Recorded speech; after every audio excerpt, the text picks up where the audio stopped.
नमस्कार मित्रांनो, जीवन प्रकाशमध्ये आपले स्वागत आहे. मित्रांनो, जीवन प्रकाश चॅनलला सबस्क्राईब केल्याबद्दल धन्यवाद. तर मित्रांनो, आपण आता जाणून घेण्याचा प्रयत्न करणार आहोत येणाऱ्या काही दिवसांमध्ये होणारा एक महत्त्वपूर्ण योग, जो मंगळ आणखी केतू या ग्रहाचा आहे. या ग्रहयोगाचे थोडक्यात परिणाम आपण पाहणार आहोत. तर आपल्याला माहितीच आहे की केतू हा ग्रह सिंह राशीला गेलेला आहे, आणखी मंगळ ग्रहही सिंह राशीमध्ये आहे. आणखी तो हळूहळू केतूच्या जवळ जात आहे. आपल्याला माहिती आहे की केतू हा नेहमी वक्री असतो, आणखी मंगळ हा सरळ मार्गाने जातो, अपवाद वक्री वगळता. केतू आणखी राहू हे कायम वक्री असतात. तर हा मंगळ ग्रह अग्निकारक आहे, आणखी केतू ही अग्नीचा कारक आहे. केतू घातपात आणखी तुकडे विधड याचा कारक आहे. त्यामुळे मित्रांनो, हा एक खूप भयंकर योग आहे, आणखी त्याचे परिणाम दूरगामी असू शकतात. आणखी हे योग साधारणतः हा योग जुलै 22 ते 28 या दरम्यान होत आहे. त्यामुळे या वेळेच्या आसपास याचे परिणाम दिसून शकतील. आणखी यामध्ये एक असेल की भूकंप किंवा युद्ध, बॉम्बस्फोट या प्रकारचेही असू शकते. आणि आपल्याला माहीत असेल की गेल्या रात्रीमध्ये ठिकठिकाणी भूकंप झाले. इंडोनेशिया आणखी ठिकठिकाणी जगामध्ये भूकंप घडून आले. आणखी हे भूकंप आणखी त्याचे प्रमाण येणाऱ्या काळामध्ये वाढू शकते. मंगळ हा अग्नितत्वाचा ग्रह आहे, केतू हा देखील अग्नितत्वाचा आहे. त्यामुळे आगीच्या घटना होऊ शकतात, आगीच्या घटना घडू शकतात. त्याचबरोबर युद्ध, ज्यामध्ये बॉम्ब मिसाईल वापरली जातात, आग निर्माण होते, अशा प्रकार होऊ शकतात.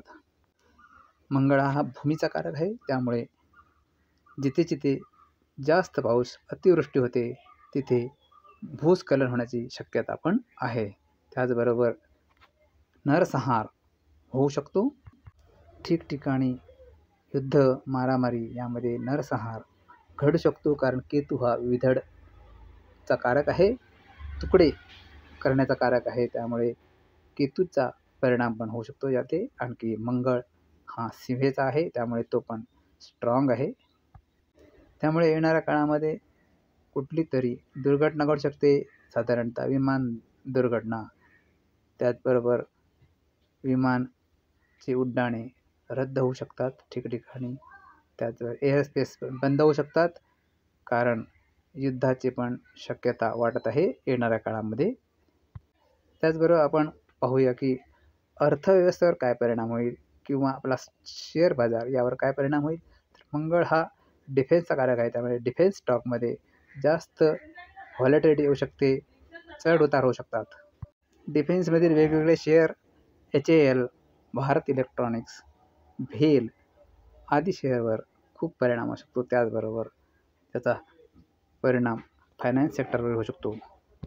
मंगळ ग्रहाबरोबरच या काळामध्ये बुध हा ग्रह वक्री होणार आहे.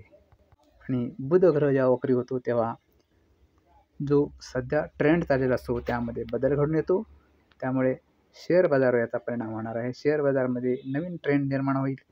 जो शेअर बाजार सध्या बुलिश आहे, वरच्या स्थितीत आहे, त्याच्यामध्ये विक्रीचा सपाटा सुरू होऊ शकतो आणि बाजार कोसळू शकतो. त्यामुळे जे लोक बाजारामध्ये व्यवहार करतात, त्यांना खरेदी करताना खूप सावधान राहणे आवश्यक आहे, कारण बाजारामध्ये चढउतार जोरदार होईल, आणखी त्यामुळे त्यांचे नुकसान होऊ शकते. त्यामुळे याचबरोबर या योगाचा परिणाम मेष आणखी वृश्चिक राशीला जास्त होईल.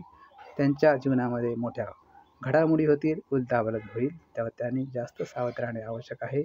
अति धोका टाळणे आवश्यक आहे, कारण त्याचे परिणाम वाईट होऊ शकतात. अशा व्यक्तींनी या काळामध्ये वाहन चालवणे टाळावे, वाहनाच्या वेगावर नियंत्रण ठेवावे, कारण अपघात होण्याची शक्यता जास्त आहे. याचबरोबर या योगाचा परिणाम पूर्ण जगामध्ये होईल, आणखी जागतिक मार्केट पण कोसळण्याची शक्यता आहे. शेअर बाजारामध्ये घसरण वाढू शकते. आणखी यामध्ये जास्त करून टेक्नॉलॉजी शेअरमध्ये जास्त घट येऊ शकते.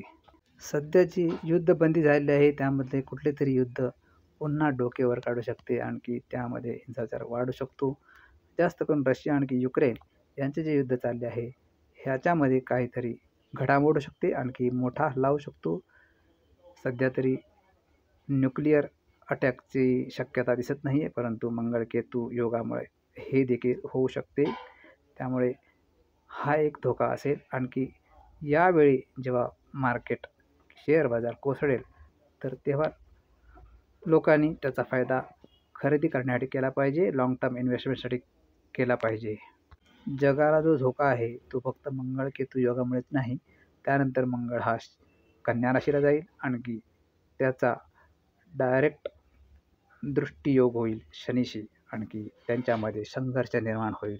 आणखी शनी देखील चतुर्राशीला आहे, आणखी मंगळ देखील चतुर्राशीला आहे. त्यामुळे या युद्धामध्ये दोन्ही देशांचे, जे देश युद्ध करतील त्या दोन्ही देशांचे नुकसान होईल. त्याचबरोबर जे विवाह इच्छुक असतील, ज्यांना विवाह करायचा असेल, त्यांचा विवाह एकदम तडकाफडकी जमू शकतो किंवा प्रेम जमू शकते, या गोष्टी होऊ शकतात.